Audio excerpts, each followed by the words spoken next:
약 120년 전, 120년이 전이 150, 160년 전에 있었던 일인데, 우리랑 굉장히 비슷한 나이대, 30대 초반에서 20대 후반 정도 사이에 되는 어떤 한 영국 웨일스 청년이 자신이 저 멀리 동양에 있는 한국 땅에 성경책을 보급하겠다는 그 꿈과 비전을 품고 멀리 자기 혼자서 이 나라에까지 오게 됐습니다. 그리고 나서 어떻게든 중국까지는 오게 됐어요. 중국까지는 오게 됐는데 중국 정도는 굉장히 선진국이었으니까 올만 했거든요. 근데 자기는 한국에 가고 싶었거든요. 조선 땅에 가고 싶었기 때문에 어떻게 하면 조선 땅에 갈 수 있을까 굉장히 많은 고민을 했습니다. 고민과 고민을 하다가 1866년에 제너럴 셔먼호라는 배를 타면 우리나라 조선 땅에 들어올 수 있다라는 이야기를 듣게 됐습니다. 내가 저 배를 타면 조선 땅에 내가 드디어 들어가서 내가 하나님한테 드렸던 비전과 꿈, 성경책을 저 조선 민족들에게 주는 일들을 내가 할 수 있겠구나라는 생각을 한 거예요. 그래서 어떻게든 그 배에 탈 수 있는 방법을 다 모조리 알아본 후에 그 배에 탑승을 할 수 있게 됐습니다. 제너럴 셔먼호라는 배는 미국 사람들이 조선에 장사를 하려고 준비했던 배였어요. 그렇기 때문에 그 배에 탔던 나머지 사람들과는 전혀 다른 목적을 가지고 있었던 거죠. 손 양팔에 성경책이 들어있는 가방을 잔뜩 들고 그 배, 제너럴 셔먼호라는 배에 탑승을 하게 됐습니다. 그런데 안타깝게도 제너럴 셔먼호에서 우리나라 군인들이 내리지를 못하게 하는 거예요. 내리는 순간 너희들은 바로 죽는다. 계속해서 대포를 쏴가면서 공격을 해댔습니다. 그런데 다른 사람들은 무섭고 죽을 수 있으니까 절대 배에서 못 내리겠다 했는데 이 사람은 자기가 배에서 내리지 못하면 내가 평생에 꿈꿔왔던 비전과 꿈을 지금 이 순간 이룰 수 있는 것 같은데 못 이루는 거예요. 반드시 나는 이 배에서 꼭 내려야겠다라는 생각을 하면서 그 배에서 혼자서 내리게 되었습니다. 그리고 자신이 가지고 왔었던 두 팔 무거운 그 성경책이 들고 있는 가방을 가지고 그 조선 땅에 혼자서 백사장으로 향해 혼자서 돌진을 하기 시작했습니다. 자, 그리고 나서 자신을 향해서 다가오고 있는 그 쇠창살을 들고 있는 그 군인을 향해서 웃는 모습으로 무언가를 이야기하면서 자기가 가지고 온 성경책을 전달해 주었다고 합니다. 그 자리에서 바로 죽게 되었겠죠. 네, 사진을 한번 보여주겠어요? 자, 이 사진인데 보시면 이 한 가운데에 요와 같은 모습들이 있습니다. 그렇죠? 이게 그때 당시를 상상했던 그림이라고 하는데 그 토마스라는 이 젊은 영국 웨일스의 청년은 자신이 평생 동안 꿈꿔왔던 그 비전을 이루기 위해서 성경책을 이렇게 이 조선 군인에게 내어둔 채 그냥 그 자리에서 죽임을 당하게 되었다고 합니다. 자, 그리고 나서 사람들이 그 배에서 타고 있었던 사람들이 이렇게 생각을 하기 시작했어요. 젊은 청년이 나름 꿈과 비전을 품고 여기까지 왔는데 안타깝게 됐네. 아이고, 이 젊은 청년 안타깝게 됐어. 그냥 이렇게 끝나는 것 같았습니다. 자, 이 이야기 우리가 한번 생각해 봤으면 좋겠습니다. 오늘 같이 함께 이야기 나눌 주제가 이런 적 있으시죠 시리즈인데 여기 보시면 나와 있어요. 노력과 열정을 쏟아 부었지만 결과는 실패했고 내 인생이 다시 원점으로 돌아간 것 같을 때, 여러분 혹시 이런 적 있으세요? 내가 노력과 열정과 비전을 품고 무언가를 굉장히 열심히 했는데 그 결과는 실패했고 내 인생이 다시 원점으로 돌아간 것 같을 때, 이 청년을 본 많은 사람들, 특히 그 배에 타고 있던 그 제너럴 셔먼호에 타고 있던 사람들이 이렇게 생각했습니다. 젊은 청년이 노력과 열정을 쏟아부었는데 참 안타깝게 결과는 실패했고 그 인생은 원점으로 돌아간 것 같네 라고 생각할 수 있습니다. 우리 또한 이런 일들이 아마 있지 않을까 하는 질문을 여러분들에게 드려보는 겁니다. 여러분들도 혹시 있으세요? 내가 최선을 다해서 내가 이거 아니면 내가 죽을 것 같아 해서 내가 열심히 노력을 했는데 사실 내가 열심히 노력한 공든 탑들이 다 무너진 듯한 경험을 하고 실패했네. 내가 예를 들어 이 일에 대해서 2년, 3년 동안 내가 열심히 투자를 했는데 전혀 소득도 없고 결과물도 없이 다시 원점으로 돌아간 것 같고, 그래서 내가 이렇게 열심히 나의 모든 것을 쏟아부었던 2년에서 3년의 시간이 다 헛수고처럼 보인 적, 헛수고처럼 느껴진 적 혹시 여러분들 있으시죠? 자, 이런 일들이 우리에게 다 있을 것 같습니다. 자, 그럴 때 여러분들은 어떻게 하시겠습니까? 성경에서 보면요, 우리 믿는 사람, 특별히 예수님 안에 있는 사람들은 그 어떤 한 사람도 그 내가 열심히 노력한 그 모든 과거가 결코 헛되지 않다라고 이야기합니다. 그 이유는 우리는 어제와 오늘이 다르고 오늘과 내일이 다르고 내일과 모레가 다르기 때문입니다. 우리는 매일매일 우리의 속사람이 계속해서 리뉴얼되고 있다라고 성경에서 이야기하고 있다는 겁니다. 여기 우리 같이 함께 고린도후서 4장 16절을 보면, 그리고 5장 17절을 보면 이와 같이 나타나 있습니다. 우리 중요한 말씀이니까 다 같이 함께 읽어보겠습니다. 시작. 우리는 낙심하지 않습니다. 우리의 겉사람은 점점 낡아지지만 우리의 속사람은 날마다 새로워지고 있습니다. 그러므로 누구든지 그리스도 안에 있으면 새로운 존재입니다. 옛사람은 없어지고 새 사람이 된 것입니다. 여기 성경에서 분명히 이야기하고 있습니다. 우리가 그리스도 안에 있으면, 이게 중요하거든요. 우리가 그리스도 안에 있는 인생이라면 어제, 오늘, 내일 매일매일이 우리 안에 있는 그 믿음, 속사람이 계속해서 새로워지고 있다라고 성경은 이야기한다는 겁니다. 우리의 속사람이 새로워지고 있다는 의미가 뭐냐면, 우리가 예수님을 믿으면 영생을 얻잖아요. 영원한 생명을 얻잖아요. 그렇죠? 속사람이 날로 새로워지니까 그 끝은 영원한 생명이라는 거예요. 그 의미로서 우리가 어제와 오늘과 내일이 매일매일 새로워지고 있다는 겁니다. 매일매일 새로워지고 있다면 내가 2년 동안 열심히 무언가 공든 탑을 쌓고 내가 열심히 노력하고 그 내가 가지고 있던 꿈을 따라서 내가 노력하는 것들이 있었다면 그것들은 결코 헛된 것이 아니라는 이야기가 됩니다. 왜냐하면 우리가 매일매일 새로워지고 있기 때문입니다. 저번 주에 이야기했던 말 다시 한번 복습을 해보겠습니다. 하나님의 시간표와 인간의 시간표가 다르다고 말씀을 드렸죠. 우리의 인간의 시간표는 우리는 과거, 현재, 미래로 이렇게 이어집니다. 그런데 반대로 하나님의 시간표는 미래에서부터 과거를 향해서 이렇게 쏟아져 내리고 있다라고 제가 말씀을 드렸는데 혹시 기억을 하시죠? 자, 그 일대로라면 하나님께서는 이미 새로운 존재가 된 우리를 향해서 계속해서 새로운 일을 행할 것을 다 예비해 두고 계획해 두었다라는 겁니다. 하나님이 계획해 둔 그 일을 향해서 우리는 달려가고 있는 거예요. 그러니까 우리가 지금까지 했던 그 모든 노력들이 사실은 전혀 쓸모없다라고 생각할 수가 결코 없다라는 겁니다. 이사야 43장 18절 19절에서 이렇게 이야기합니다. 우리 같이 함께 읽어볼게요. 시작. 너희는 지나간 일을 기억하려고 하지 말며 옛 일을 생각하지 말아라. 이제 새 일을 하려고 한다. 이 일이 이미 드러나고 있는데 너희가 그것을 알지 못하겠느냐. 내가 광야의 길을, 사막의 강을 낼 것이다.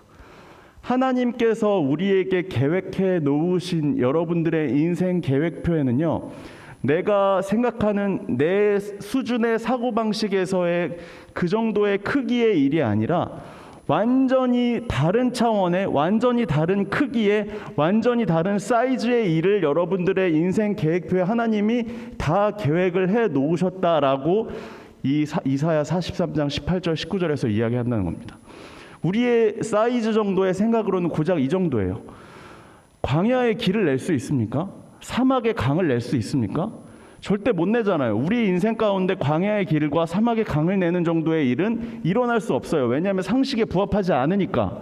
그런데 하나님의 사이즈의 일에서는 여러분들의 인생 가운데 전혀 생각하지 못했던, 심지어 사막의 길을 내고 강을 내고 광야의 길을 내는 것조차 포함되어 있다는 것입니다. 그렇기 때문에 여러분들이 열심히 살아왔던 그 모든 것들이 하나하나 쌓여서 하나님의 행하실 놀라운 계획표를 이루어가는데 그것들이 다 밑거름이 되고 그것들이 재료가 된다는 것입니다. 그렇기 때문에 우리는 노력과 열정을 쏟아부었는데 결과가 실패하고 내 인생이 다시 원점으로 돌아가는 일들은 사실상 불가능하다라고 성경에서는 이야기하고 있다는 겁니다. 오늘 우리가 같이 함께 읽은 이 요한복음에는 베드로에 대한 이야기입니다. 베드로는 예수님의 수제자였습니다. 예수님이 가장 아끼던, 자칭 타칭 예수님이 가장 아끼던 수제자였습니다.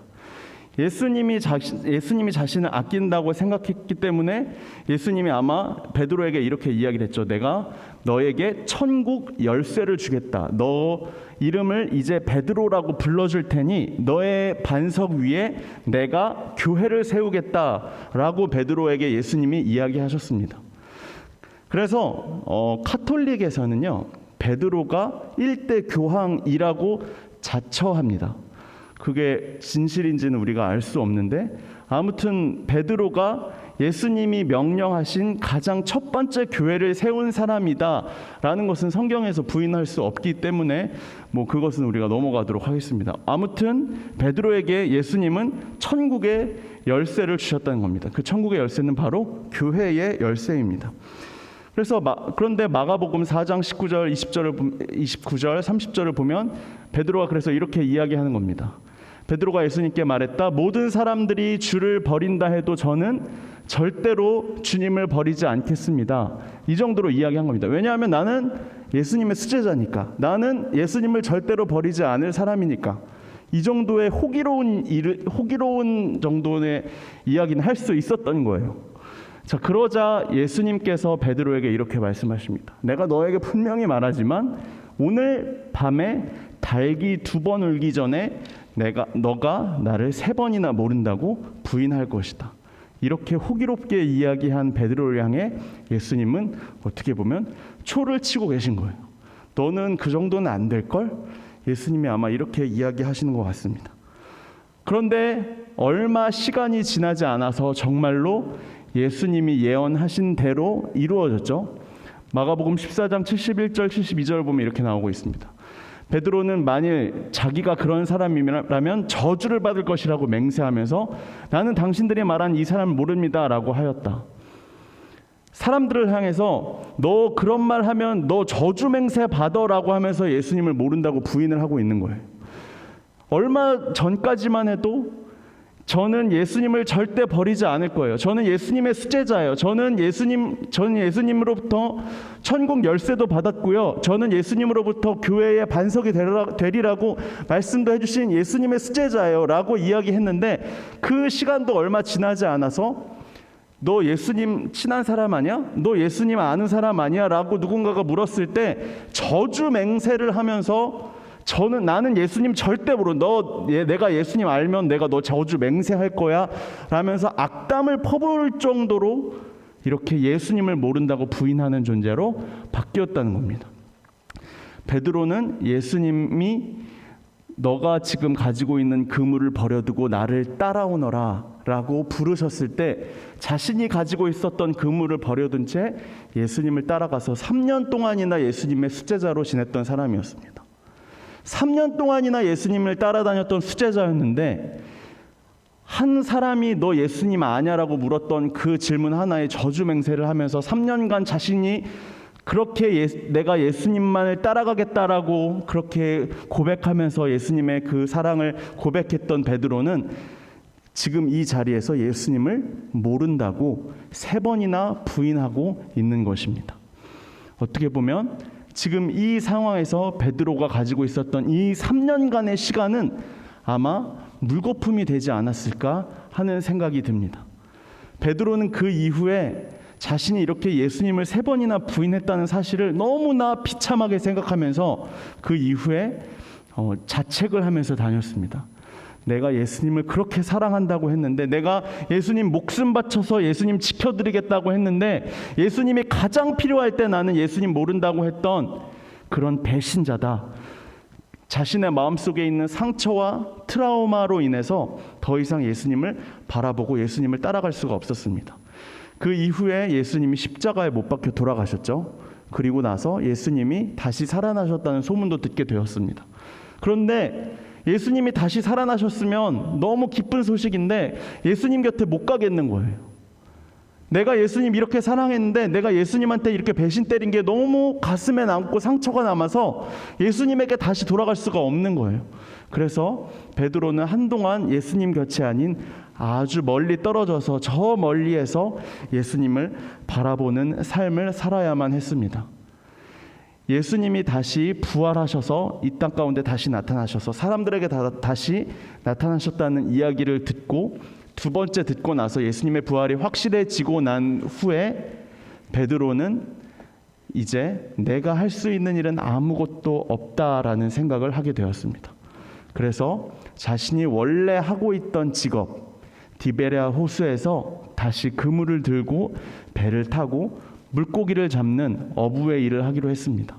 3년 전에 내가 먹고 살기 위해 했던 그 어부의 일, 그물을 들고 물고기를 잡는 일을 다시 시작한 겁니다. 요한복음 21장 3절에서 보면 자신 곁에 있던 제자들과 함께 베드로는 야, 물고기나 잡으러 가자라고 굉장히 한숨을 내쉬면서 하는 듯한 이야기를 하고 있는 것을 우리가 볼 수 있습니다. 너무 슬펐던 거예요. 내가 그렇게 사랑했던 예수님을 이런 식으로 버리고 3년 동안 내가 예수님 따라가 다녔던 거 다 물거품되고 헛수고되고 다 공든탑이 무너졌다는 사실을 알게 된 것이 너무나 마음 가운데 힘들었던 거예요. 그래서 베드로는 그냥 물고기를 잡으러 가기 위해 배를 탄 것입니다. 배를 타고 물고기를 잡으려고 하는데 예전에 그 실력이 잘 나오지 않는 것 같습니다. 이곳저곳에 그물을 계속해서 내려보았는데 물고기가 단 한 마리도 잡히지 않는 것을 알게 됩니다. 내가 3년 동안 내가 예수님 따라다닌다고 그물로 물고기 잡는 법도 다 까먹었구나. 이렇게 다시 한숨을 쉬면서 이야기를 하는 가운데 예수님께서 그 베드로를 비롯한 제자들에게 나타나셨습니다. 요한복음 21장 6절 같이 함께 읽어볼까요? 시작. 예수님은 제자들에게 배 오른편으로 그물을 던져라. 그러면 고기가 잡힐 것이다 하고 말씀하셨다. 그래서 말씀대로 했더니 고기가 너무 많이 잡혀 그물을 끌어올릴 수 없었다. 예수님께서 베드로를 향해 배 오른편에다가 그물을 내리면 물고기를 잡을 수 있다라고 이야기를 했습니다. 그런데 어떻게 됐어요? 예수님이 하라고 하신 명령에 순종해서 정말로 배 오른편에 그물을 내렸더니 정말로 그 한 번도 잡히지 않던 그 그물에 물고기가 가득 차 있었던 겁니다. 우리 성경에 보면 153마리의 물고기가 그 그물 안에 잡혀져 있었다라고 이렇게 이야기를 하고 있습니다. 왜 지금까지는 물고기가 한 마리도 잡히지 않았는데 예수님이 명령했을 때 예수님이 하라고 하던 대로 했더니 왜 물고기가 잡혀 있을까? 그 이유는 하나입니다. 베드로는 이제 예수님 안에 있는 사람이기 때문입니다. 베드로가 예수님 안에 있는 사람이기 때문에 베드로는 예수님의 명령에 따라야만 그 모든 일을 할 수 있는 사람으로 바뀌었다는 것입니다. 그 전까지는 자기 힘으로 자기가 가지고 있던 물고기 잡는 기술과 능력으로 물고기를 잡는 사람이었는데 이제는 베드로는 예수님 안에 있는 사람으로 바뀌었기 때문에 베드로는 예수님이 하라고 명령하신 대로 순종했을 때에만 베드로의 능력이 예수님을 힘입어 나타날 수 있게 되었다는 것입니다. 그래서 빌립보서 4장 13절 굉장히 유명한 말씀인데 말씀에서 이렇게 이야기합니다. 우리 같이 함께 읽어볼까요? 시작. 내게 능력 주시는 분 안에서만 나는 모든 것을 할 수 있습니다. 괄호 안에 있는 거는 제가 그냥 넣은 거예요. 내게 능력 주시는 분 안에서만 우리는 모든 것을 할 수 있다. 여러분, 내게 능력 주시는 예수님 안에서만 여러분들은 모든 것을 할 수 있는 존재로 지금 바뀌어 있습니다.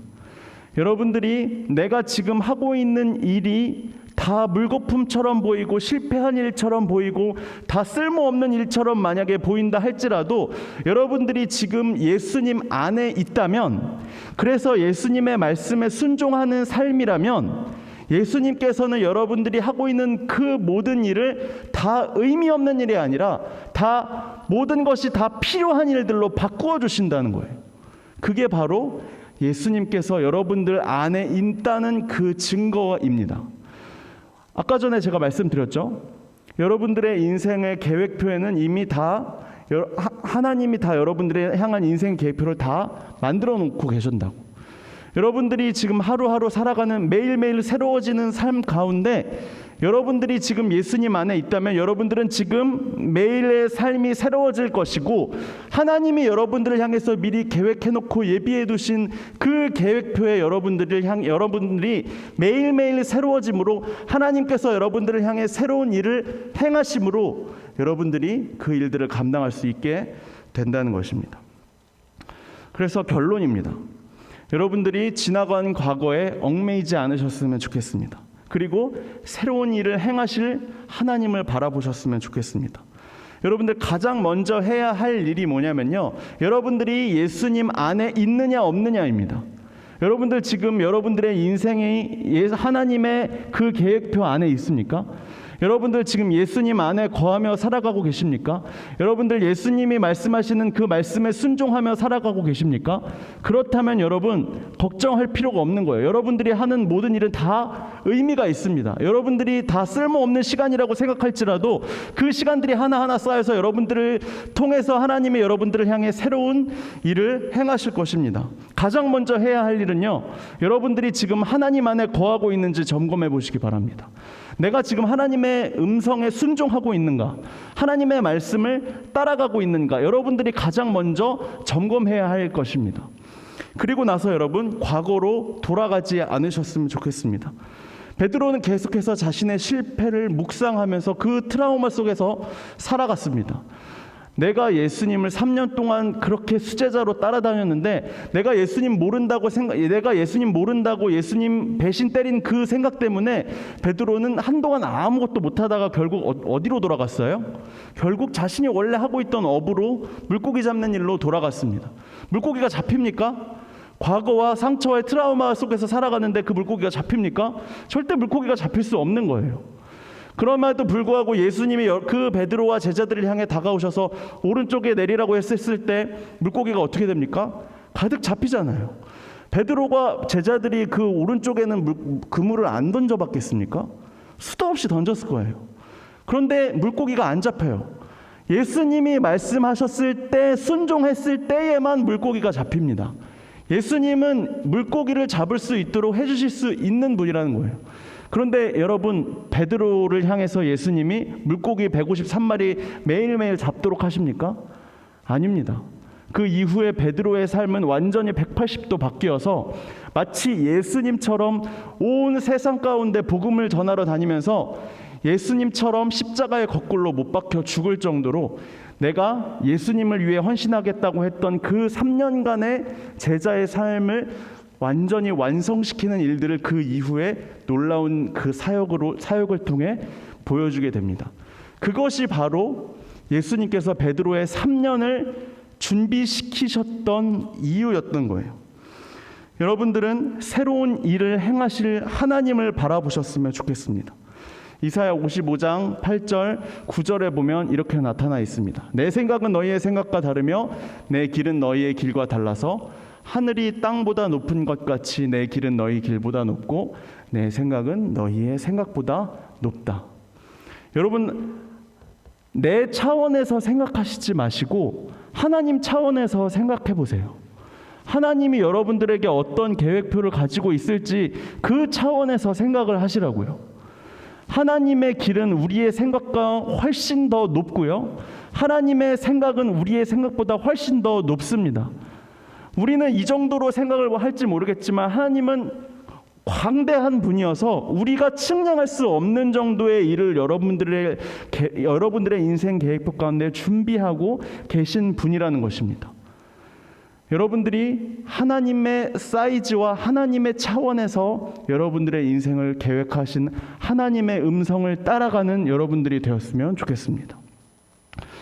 이후에 웨일스의 청년이었던 토마스의 이야기는 계속해서 지금까지도 이어지고 있습니다. 1866년에 제네럴 셔먼홀을 탔던 그 배의 선원들은 젊은 청년이 안타깝게 20살, 30살이 되어서 안타깝게 죽음을 맞이하게 되었네라고 생각했을지 모르겠지만요.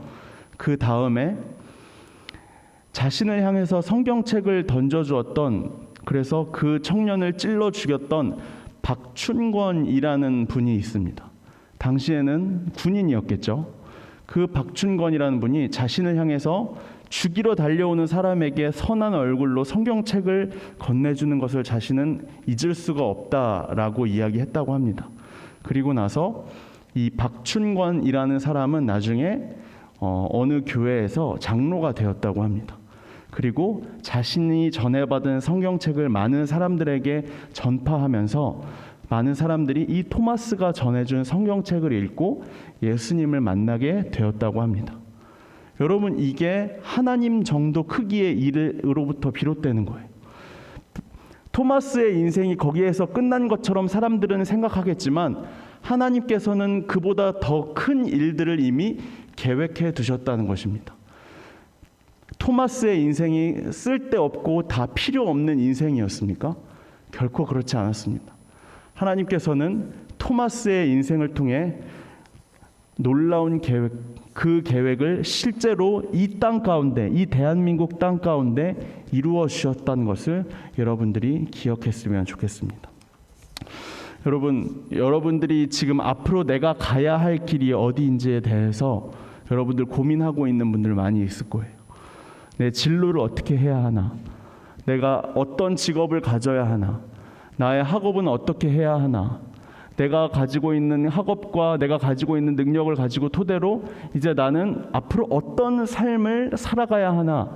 여러분들이 많은 고민을 하고 그리고 또 계획을 나름대로 가지고 있을 것이라 믿습니다.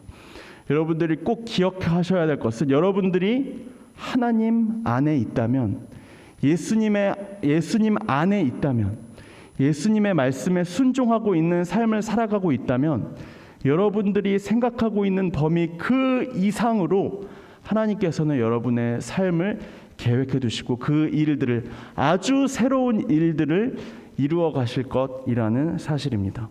우리가 이 시간 같이 함께 이 찬양 같이 함께 불렀으면 좋겠습니다.